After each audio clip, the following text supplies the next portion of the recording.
Okay, for the force term, we're going to write our integral of the total potential energy, which is the integral of U transpose F T dA. Okay, let's fill in what we have there that we know. We know it's going to look something like the integral over E. U transpose is going to be U times U and V. Okay, that vector. Then we're going to have F of X, F of Y, okay, next vector, and T dA. Multiply this through, we're going to get T sub E, which does not depend on element, and the integral times the quantity U F of X plus V F of Y over dA. We can take that a step further by using the isoperimetric form and our definitions of U with the shape functions.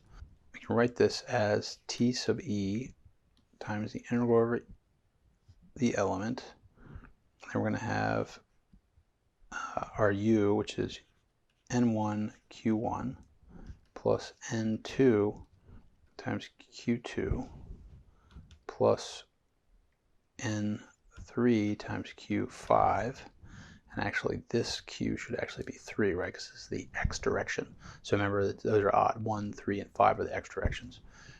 Okay, so we have, that's U times F of X plus V, which is going to be N1 Q2 plus N2 Q4. And then our last node would be N3 times Q6, right? Those are the even terms. Those are the Y values in our elemental value. And then that's going to be multiplied by F of Y. That integrals over dA. So if we can rewrite this a little bit and substitute, we could rewrite this as T sub E. We're going to have these individual integrals, basically, of the shape function. So we have Q1 times F of X, and we have the shape function over the element N1 times dA. Okay, let me write all this out and then explain it. So we're going to have that, then we have Q2, F of Y, integral over the element N1 times dA. I'm going to carry on the next line, plus Q3 times F of X, integral over the element, N2 dA, plus Q4 F of Y, integral over the element, N2 dA, plus one more line, which is our third node in the element, which is Q5 times X, the integral over the element N3 times dA, plus Q6 times F of Y and E, integral over the element N3 dA. Okay, so we can rewrite it in that form. Notice that these guys here are the integrals over each of the shape functions, and we could highlight these here.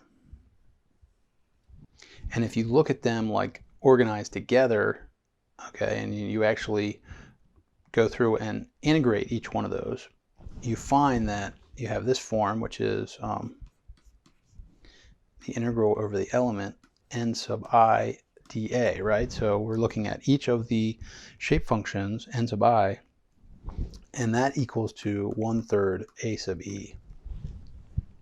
You can show that through the integral. I'm not going to go through that right now, but that's what those integrals equal to.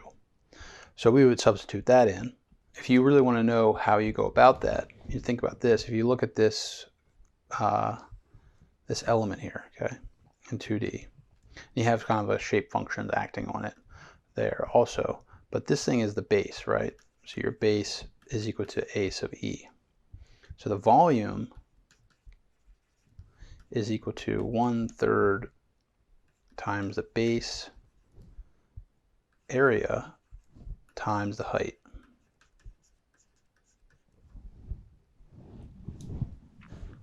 And that's just an equation from geometry. So that's how we get the 1/3 a sub e times h. The h in this case is going to be equal to 1. So you have 1/3 a sub e. So geometrically you can work those integrals out as well. But in any case, if we go back, the previous equation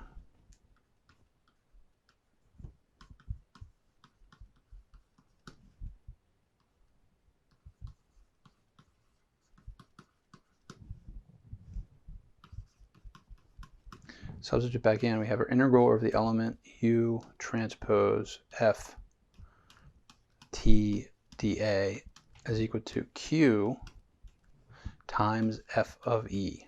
Okay, so that's the same format that we wrote for the 1D case. If you note here, f of e is equal to t sub e a sub e over 3 f of x f of y, and it repeats f of x, f of y, f of x, f of y. So those same forces get applied to each of the nodes. And of course, this will need to be added to the global force vector.